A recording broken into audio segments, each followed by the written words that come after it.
Welcome to this episode of Season 4 of The Common Bridge, where policy and current events are discussed in a fiercely nonpartisan manner.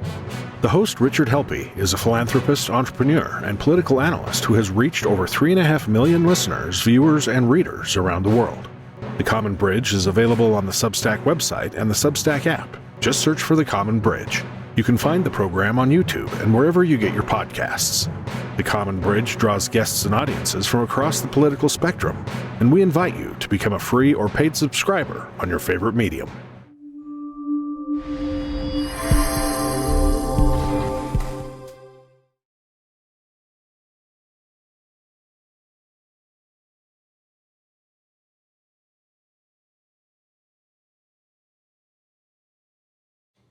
Hello, welcome to the Common Bridge.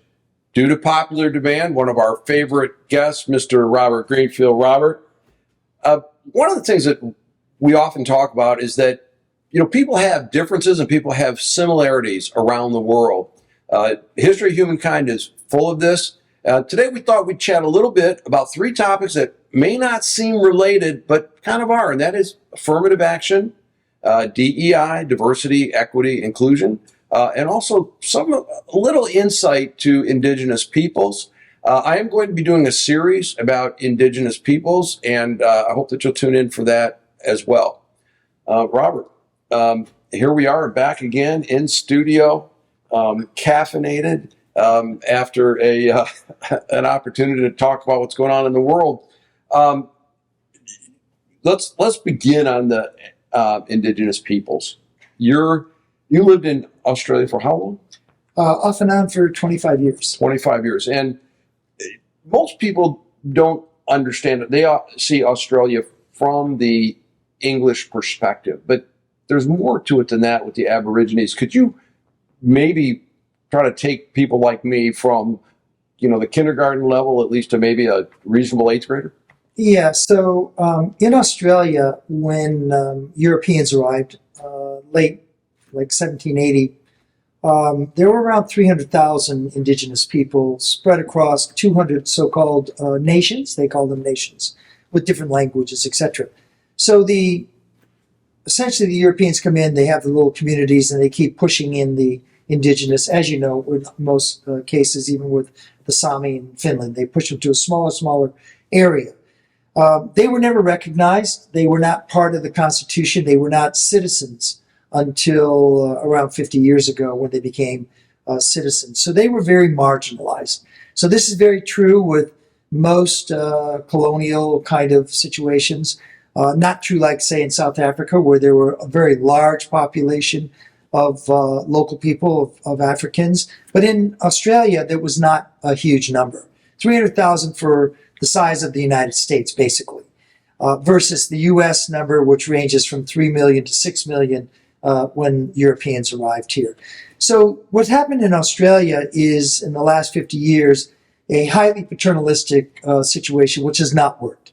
So you got a lot of administration and they have the same issues as in the United States: take away the children, put them into, Catholic schools, those kinds of things. So there's a lot of family destruction, huge amount of alcoholism, etc.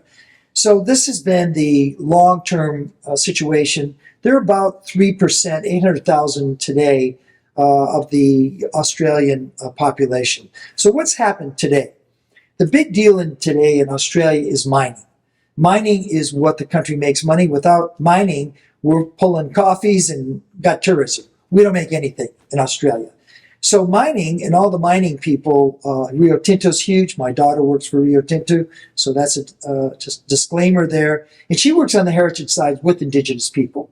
So they're trying to figure out a way forward, how to be able to do the rights of Indigenous, same thing that they're doing in Nevada, okay, through all these kind of legal mechanisms. But the big question that's come up right now, and this is an important one for people to understand, is that they have proposed to alter the Constitution of Australia to not just recognize the Indigenous people, whom they call now traditional owners, moving from First Nations to traditional owners, but also to give them an independent voice. This has set off the alarm bells. The alarm bells are that effectively the independent voice could stop mining, it could stop development of any way, it could say, we had this song lines, they're called, like travel routes across. You can't go across that. So Australia is now going from a pretty leftist orientation, going down that road, very strong to give more and more rights. And by the way, Australia spends on average 50,000 Australian dollars per year per Indigenous person. Okay, so it's not like money's not being spent in that area. Obviously, it's going to a lot of experts and everybody else. The Indigenous people are not getting that much. But it looks like this referendum, which is going to be held in September, is going to lose. Even though the government is really pushing it and really supporting it, because the majority of the people are saying, we do not want to have an independent voice. We want to continue our life. So what happens with with Indigenous rights in a lot of places, what starts off as a really, really noble good thing, a really good thing to redress wrongs, now, with the leftist side saying, well, we need to do this, we need to do that. The expansion is such that it's pushing against the majority, and the majority are saying, whoa, this is too much, too fast, and maybe never. Similarly, by the way, in New Zealand with the Maoris want to rename the country Aiotera. And there's a whole host of things that are happening there. So around the world, I think you can look at Indigenous rights are really becoming to the fore. Well, New Zealand, not wanting to rename it, but to reclaim the name Aiotera. And of course, New Zealand was populated, the Maori, by the Hawaiians coming down, and the native Hawaiians were subject to many of the indignities and the repressions that other Indigenous people, like couldn't practice your religion, couldn't speak your language and such. I've just returned from a visit to the Sami lands in very northern Finland. The parallels are amazing. I am far from an expert on this, but I do intend to learn even more. It is my heritage there that the Sami people, who were largely nomadic, could work things out with families. That this is where my reindeer are going to run. This is where my winter home's going to be. This is where my summer home's going to be. But not a concept of you can just carve up everything into squares and own land. The Sami heritage was something not to be proud of, but to be ashamed of. And the language was suppressed. The healing arts were suppressed, and that identity. Now that has changed, and there's actually a Sami parliament now in Finland, and the conflict is almost exactly what you've described in Australia, that the Finnish government wants to get the mining for the nickel and the other precious metals that are needed for electric car batteries. And to do that, it would destroy the reindeer farming and reindeer herding of the Sami people. I am hopeful in future episodes of having Apila Colorado, who is a worldwide expert. She runs the Worldwide Indigenous Sciences Network, and then try to bring on people from Sami land, hopefully Aboriginal people, potentially some native Hawaiians. But we do have a dilemma, because our colonialism stomped out cultures, but not quite, and now it's time for redress. And, Robert, that brings us to interesting evolution in the United States, where African Americans, one drop of African blood made you a black person, that made you subject to enslavement. During our lifetimes, it was perfectly legal, based on the pigmentation in your skin, to not allow you accommodations. Couldn't get a hotel room, couldn't eat in a restaurant, couldn't use a restroom, couldn't use a water fountain. I'd like to say that we've made progress, and I think we have. But what's the next frontier, and where is the notion of diversity and equity and inclusion fitting into this? Well, diversity, and inclusion are a massive subject. I'm not qualified to talk about that in some ways. Okay, we came as a very poor family to this country, but we were not enslaved, and particularly not what's called chattel enslavement. which it means family, family, family generation. So it's not even like you came as an indentured servant and could get you're done, right? And the more I learn about this in the background of the United States, and 16 out of the first 17 presidents, 16 had slaves. The only one that did not was Abraham Lincoln, kind of thing. Had slaves while they were in office too. Yeah, exactly. Thomas Jefferson, bred slaves, including his own family. A lot of the stuff that needs to be looked at, it needs to be looked at dispassionately. I know that's easy for me to say, but I also think that throwing the baby out with the bathwater is not a good thing. I do write about this quite a bit, and I think that the principles were right, but they were not applied equally, and that's what you're saying. They were not applied equally even in the 20th century until quite, recently. I think the question for the average person in America is this. It's kind of a different question, which is, do we want an America that's going to continue generally on the same lines that we are now? Or are we going to kind of reorder society using those principles of diversity, equity, and inclusion? In principle, sounds great. But also what people, going to the other subject, which is affirmative action type of redress, a lot of people are saying, well, wait a second, how much redress do we need to do? What type of redress do we need to do? And I think the recent, not to jump to it, but the recent SCOTUS Supreme Court decision, which said the type of affirmative action that was being used for selective universities, but it was being used everywhere, right, was outmoded.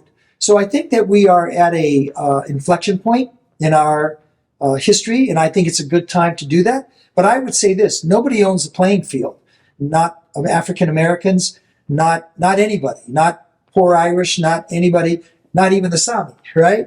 Nobody owns the playing field. Everybody needs to be looking at how can we come up with a way to make a more inclusive society, but at the same time, throwing out our basic principles.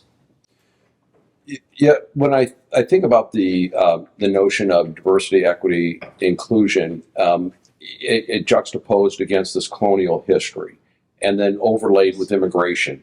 I was reading some family archival information. My great-grandfather was ridiculed. He was an accomplished pharmacist, apparently, in Finland, but never learned the language and was ridiculed with his attempts to speak English, so he stayed in their little town where they could speak Finn.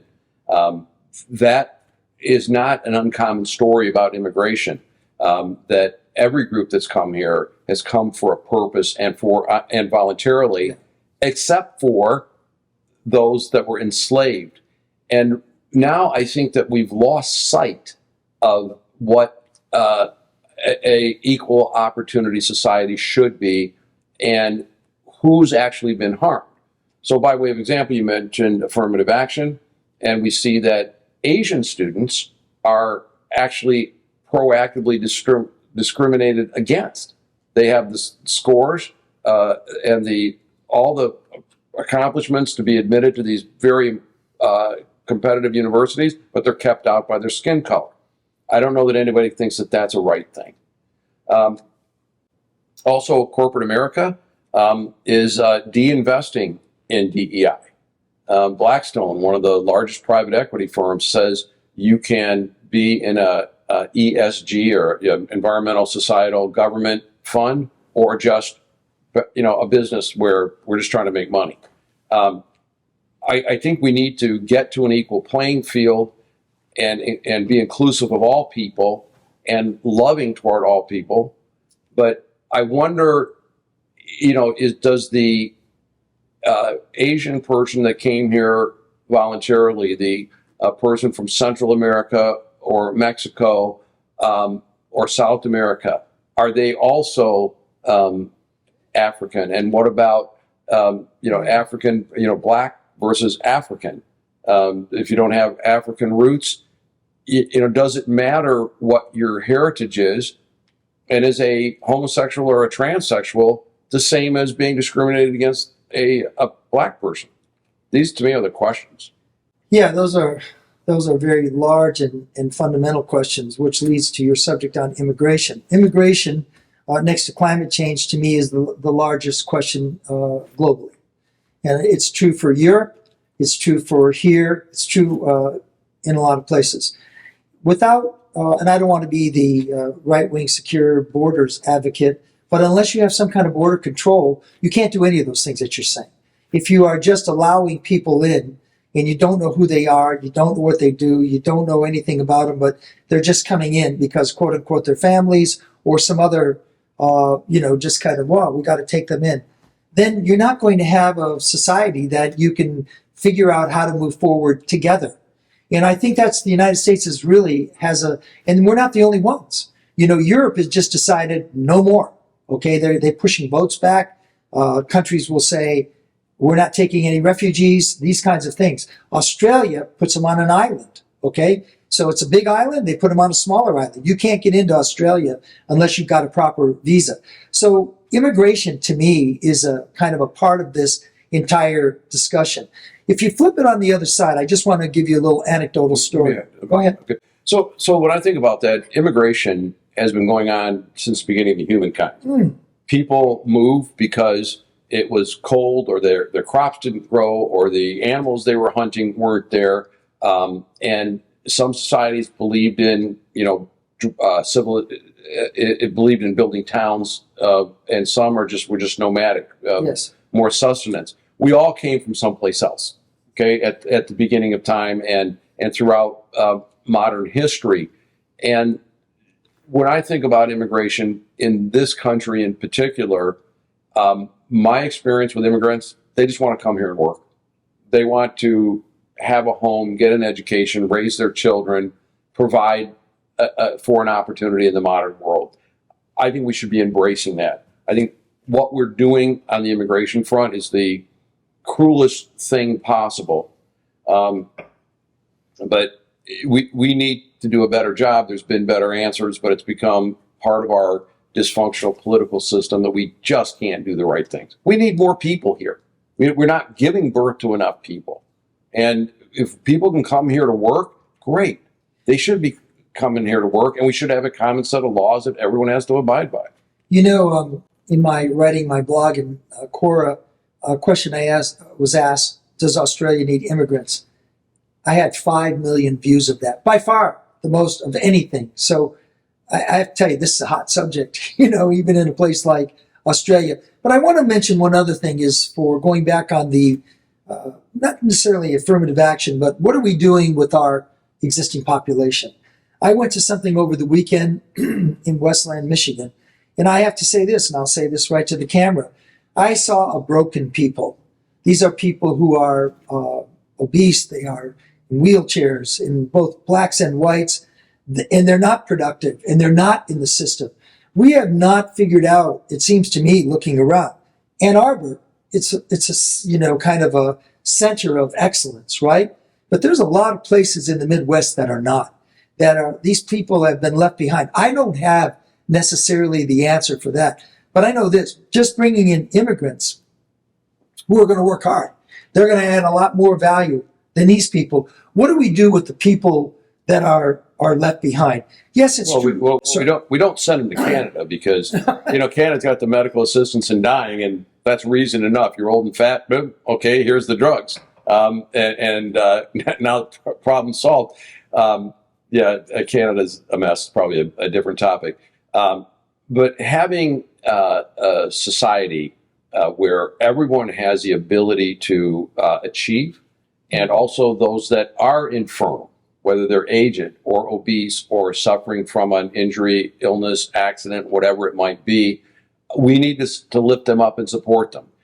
We need to make sure people are housed and fed, and that they can become as contributing as possible. And I think we've gotten away from that by kind of getting into the grievance Olympics. Well, that's funny. Victimization Olympics. Contribution is where you and I really come together. In my view, people who are just sitting on the sidelines, it's a bad thing for them. It's a bad thing for society. Contribution is everything. And if you start that with a starting point and add that things like immigration, add that with a new way in affirmative action, we as a people we're unstoppable. Okay. Robert, this has been a uncharacteristically short conversation that you and I have. I'm sure we have a lot more to talk about. I really want to thank you for this time that you've carved out of your schedule on this whirlwind tour of Europe and parts of North America, including Comerica Park, okay, which, pretty much is on everybody's list, I think. Thank you. But I'm happy to have you here. Anything else you'd like to just say as a closing comment to our audience? I would like to say this about the Common Bridge, actually, and the two of you that have done this amazing job. I think it's wonderful that you took your trip to Finland and to your ancestral areas up in Lapland with the Sami people. You are constantly broadening, as I tried to do myself, you're broadening your horizons. What you just said just a moment ago was incredibly compassionate and inclusive, if I might say so. And so I want to congratulate you on, your continued success with this, but also on your own personal journey, how you are now doing, more than just the political spectrum, more than just some of the topics. And now you're looking at this kind of globally. So I'm looking forward to our next conversation when we can get together, and I'll come back with more European perspective, and you will come back with more Indigenous perspective, and we can take it from there. And we'll unite around great policies for the United States of America There we are. and this world. Okay, Robert, you. It's been a pleasure. This is Rich Helppie with our special guest, our favorite guest, Robert Greenfield, signing off on the Common Bridge. Thanks for joining us on the Common Bridge. Subscribe to the Common Bridge on Substack.com or use their Substack app, where you can find more interviews, columns, videos, and nonpartisan discussions of the day. Just search for the Common Bridge. You can also find the Common Bridge on Mission Control Radio on your Radio Garden app.